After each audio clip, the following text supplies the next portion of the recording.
why the university kept adding the money to $13 million as of today. Okay, they are talking about even adding more money, so who knows? Okay, so if you read the literature, you say, okay, on average, the professional does not beat the benchmark, right? But that's on average, okay? So when you look at the alpha, mutual fund alpha, the distribution, the mean is about 0, right? 0 alpha.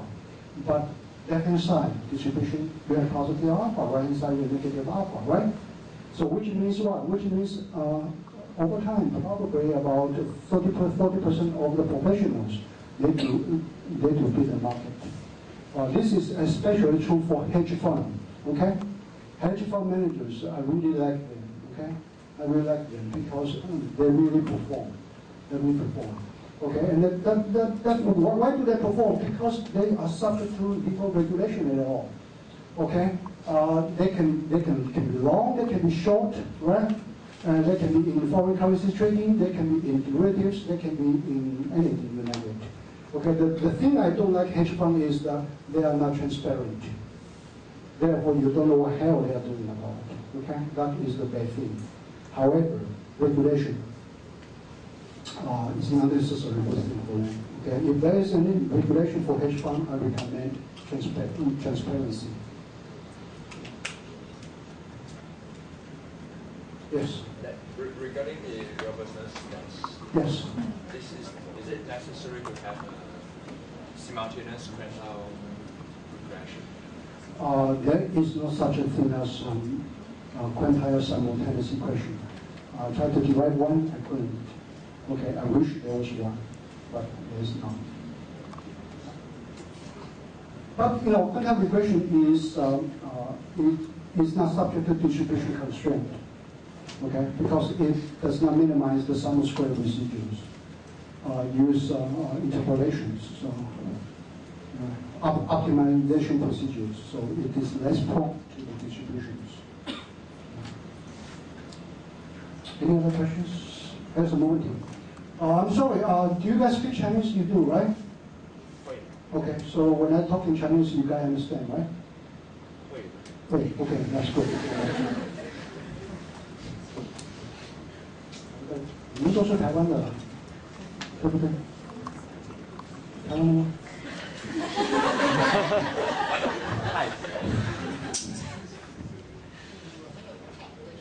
有点泰国了。哦，泰国的 OK， 泰国中文讲的也讲得不错。那我顺便教授一个问题。这口音就是泰国的。对，那就是说这边的那个银行的风险是采用每天的那个股价变化，它的那个标准差价来当做它的那个替代变数嘛？那我想请问，它这样子会不会造成那个落后的指标？因为想说股价是已经被反映出来了。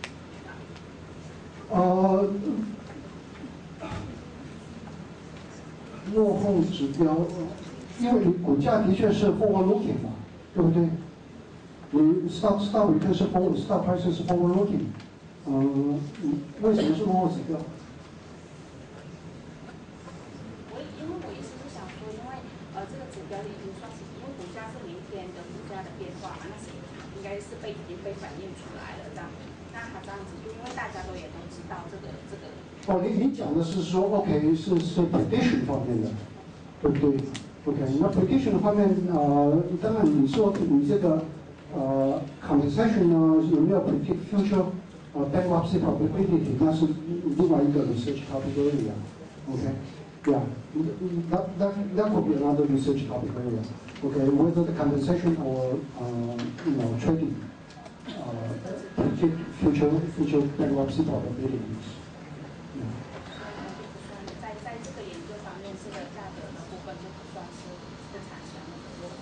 I don't think so. Yeah, I don't think so. 谢谢。You're welcome. 怎么都是外籍学生在问你，反图拍呢 ？Yes。那个，想要全我是硕班1年级的江辉。OK， 很有趣。其实我想要请问一下，就是关于教授刚刚提到的，就是内生因素的那个部分，可不可以再讲解一次？可以再稍微提一下。我主要的是探讨，你看这个compensation 呢对 risk 有没有影响？所以在这个模型底下呢，risk 是什么？是叫做 endogenous。endogenous 中文怎么说？内生。是内生性 ，OK。然后你这个 compensation 是 exogenous， 对不对？但是有的人说，哎，你这样不对，为什么呢？你这个银行呢，或是公司要决定你这个 executive 薪水的时候，是根据你这个 firm 的 risk environment，OK？、你比如说你这个 firm 呢 risk is very high， 那你这个 executive 呢 prefer 什么样的这个 compensation 呢？我当然是希望呢，我能够有 fixed compensation， 有固定的薪水，我拿个1000万，然后公司垮掉我也没关系，对不对？那你弄个 option 的话呢，你公司垮掉我什么都没了，对不对？所以这个 risk environment 也会 determine the design of the compensation contract。所以这样 argue 的话呢，你这个 compensation contract 严格来讲也变成 endogenous， 对不对？所以我在 model 里面把这个 compensation 当成 exogenous。就 create 一个 endogeneity bias，OK？、那个 leg 的部分是？ leg 部分就是说，以计量经济学来讲呢，你的 leg 一起的话，本身就是 exogenous。OK， 你不是当起的嘛？OK。就两个解决方法啦，一个就是 leg 啦，一个是 simultaneous equation system。但是我为什么用 leg 呢？因为 simultaneous equation system 呢，其实是蛮复杂的 ，OK？是蛮复杂。第一个，你要这个要看这个 condition 的问题啦 ，break condition 啊什么的，严格来讲要很仔细的分析。然后呢，如果是 three equation system， 那你用 two stage 还是 three stage 都是一个问题。这东西也很容易产生 bias。很多人就是说，哎 ，three stage 是什么？是 for information， 应该是 more efficient。No, not necessary。主要是你这个 model 你是 specify 的话。你这个 three stage 呢，你这个estimation bias 会从一个 equation 传染到其他 equation， 就弄出来这个 result 很 unreliable。OK， 所以 simultaneous equation 很多人用。我有一次我期刊收到一个欧洲的人submit一个 paper with simultaneous equation system， 但是我一看就不对了，因为这个两个 condition 都没有 meet， 就他 estimate 出来就是。讲了一大堆，很高兴讲一大堆，最后我觉得都是 garbage， 是吧？哎，是有关那个 control variables， 对，那个它就会影响它的 significance 的。是。那刚刚讲到 active 或者不 active， 那敢问说，如果把那个 capital ratio除掉会不会造成那个 compensation？ 一定会 capital ratio 其实最重要的不能除掉 ，OK？ 因为 capital ratio 在 bank risk 里面呢是很重要的角色，对 ，OK？ 我没有尝试过把它拿掉会产生的结果，但是我 imagine 一定会产生有问题的 ，OK？ 但是一般讲你拿掉以后呢，可能 compensation 呢会变成比较显著 ，I think so， 因为 capital ratio is so important，OK？那其他像 market book 的 size 一定要的 ，OK？size 一定要。那其他的像 growth 呢，有没有的话，人家比较不会 argue with you，OK？但是我有没有把它拿掉看看呢？拿掉看看，其实还好。那个 management ownership。equity ownership 在我的比较里面play very minor role， 几乎都不显著的，所以我放进去呢，拿掉都无所谓，因为 equity ownership 严格来讲是。应该是这个跟 compensation 是 substitute 的，跟 incentive compensation 是 substitute。从 monetary function 来讲，应该是 substitute。所以它会不会？monocollineity 的问题啊 ，monocollineity， 你只要是普通我们做 regression 的话 ，monocollineity is inevitable， 不可避免的 ，OK？ 那严重不严重呢？见仁见智。OK， 我们这个很简单 regression 的产品都是 independent， 但是你用 world， 没有哪个变数完全是 independent， 找不出来的。而各位还有什么问题？尤其是台湾的学生，老师问好。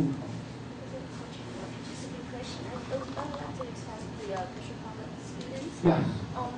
It's about the asset thing.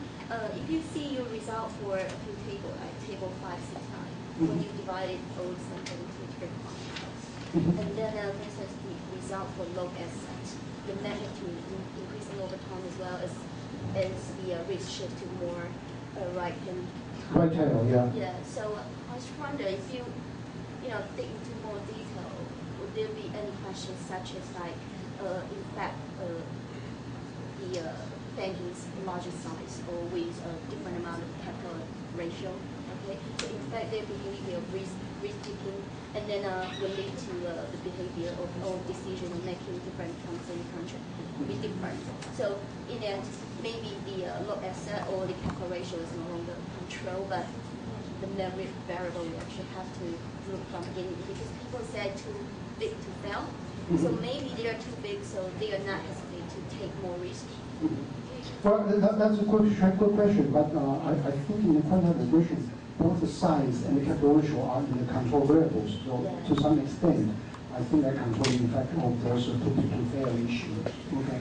Yeah. Besides the quantitative regression, does not separate high-risk bank from low-risk bank. In fact, it separates high-risk observations from low-risk observations. So those right-hand observation does not necessarily belong to the same bank. That's what I'm saying. If you see the 那个 table 569，有些时候那个 log asset，它其实 magnitude 是越来越高的，它是随着那个在 high risk 那个 tail 的 group 里面。所以你讲到就是说 asset 里面 magnitude 也是增加的。对对，很明显。如果它有些4点多，然后到旁边就变9点多，它的 T 的计数就是会变得更 significant。所以 that's what I'm wondering。所以有些时候就是我也不晓得说 when you consider those are controls, but in fact they are actually the root of the question. So how would we like explain to? I mean, people always put them in the control side, literature in the corporate governance as well. But in fact, the big companies always, or big banks always have different behavior to small banks because they have more cash. So in that case, in this topic, they can do more tradings. So. Yeah, that is a good question. I have to be honest with you because the quantitative regressions, development quantitative regressions is original for the other sciences. Okay, so in this part, okay, it's difficult to separate large bank from small bank according to the quantitatives. All right. So I can say that maybe there's something to that. Okay, maybe. But all I can do the best is to control them as a control variables. Okay. But obviously, I can see your point. Okay. Yeah. What I'm thinking is that if we just want to say that bank with different level of risk, they might have a different magnitude or to a higher level of non-interest trading, such as so maybe in the OS regression or other regression analysis, just simply rank the risk in different levels. Oh, you can solve it, yeah. In OS, you can solve it, but in OS, yeah, but the difference between quantitative regression and OS is that the quantitative regression, when you estimate, for example, 90 percentile quantile, you don't just use the observation for 90 percentile. Yeah. Actually, you use the entire database. Okay, so that's the difference. So that also is the advantage, but also disadvantage, which means you cannot separate them. You cannot sort them. And if you don't use OLS, yes, you can sort them. Okay, maybe you can do what you can do is that you do OLS sorting first. Okay. And to see what the result, and then you run quantitative regression. But when you saw according to those extreme values, using only those observations, in statistical sense, it could be quite dangerous because you are running extreme outliers. Yeah. So that always could be quite biased. Okay. So that is the dilemma. I've got another two little questions. One is that in this study that we use the in terms of compensation, we use the CEO observations, chief executive. And I was wondering that in the previous literature, when people talk about compensation, sometimes they will use total executive compensation. So I was wondering that in terms of that risk-taking behavior or hours, I mean, is there very significant difference between just look at the CEO compensation alone or a whole group, because the decision-making process, a whole group of executives. Mm-hmm. I don't know if we would generate different results. Some people, yes, some literature look at the group, okay? Yeah. My recollection is that the results are not much different, right? Unless I remember wrong. So, but, so you have a attempt to use the other executives to no, I've seen the other people doing that, but there's always argument that what is the appropriate size of the other group? 3 people or 5 people?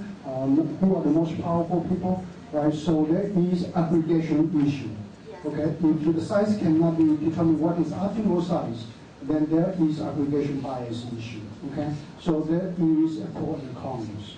So quite a lot of people just focus on CEO. Presumably, CEO has the most power. Yeah. My last question is about the definition of non-interest income, non-interest trading.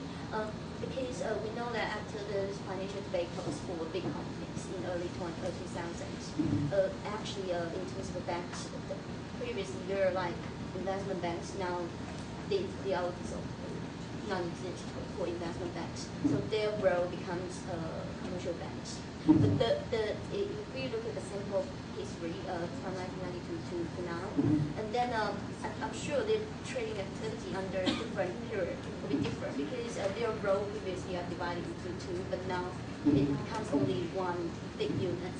So do you think it will affect actually our investigation in terms of because we didn't do any sub-periods? So in terms of non-interest trading definition or sub-period analysis could be, but because when I use quantitative regression, if I divide the sub-period, the observation will reduce substantially. So that is one consideration. Okay, but the deregulation was in the late 1980s. Okay, so after deregulations, today even regional banks they do investment banking business. So yes, there could be such effect. That's the reason why I also put a year fixed effect for the traffic control. Yeah, it could be. Yeah. Thank you. Yeah, good questions. Right, about students.